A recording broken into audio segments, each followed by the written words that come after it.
పెళ్ళైన వధూవరులు తెలంగాణలో ఎవరైనా సరే ఇంటి మొక్కుగా మొదట రాజన్నని దర్శించుకుంటున్న పరిస్థితి మనకు తరతరాలుగా. అదే రీతిగా ఒక కొత్త పెళ్లి జంట వధూవరులు ఇద్దరు కూడా భీమన్నని దర్శించుకోవడానికి వచ్చారు. ఎట్లా ఉంది? నిజానికి మీరు ఒక్క ఇయర్ బ్యాక్ అయితే రాజన్నని దర్శించుకునే వాళ్ళు, ఈ ఇయర్ భీమన్నని దర్శించుకుంటున్నారు. ఏమైనా తేడాలు కనిపిస్తున్నాయా? తేడా ఏం లేదు, బాగానే ఉంది. కాకపోతే అక్కడ చేసుకున్నంత ఫీలింగ్ అయితే ఇక్కడ ఏం లేదు, రావట్లేదు.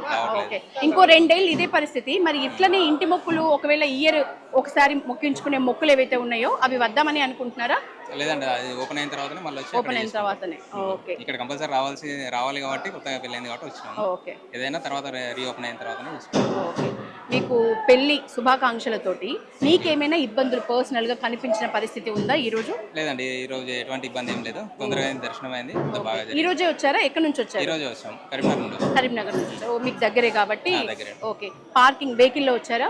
వెహికల్ పార్కింగ్ దగ్గర కానీ లేకపోతే వస్తున్నప్పుడు కానీ ఏమైనా? ఎలాంటి ఇబ్బంది ఏం ఎలాంటి లేదు, అంతా బాగా జరిగింది. తొందర దర్శనం అయింది, అంతా బాగా జరిగింది. Thank you. ఇది మొత్తానికైతే భక్తులు చాలా వరకు కూడా ఇబ్బందులు ఏం లేవని చెప్తున్నారు. ఇది నిజంగా చాలా సంతోషపడాల్సిన విషయము. అందరూ భక్తులు, అధికారులు, సామాన్య ప్రజలు ఎప్పటిలాగే ఏ మాత్రం తేడా లేకుండా ఇంటి మొక్కులు చెల్లించుకుంటున్నారు.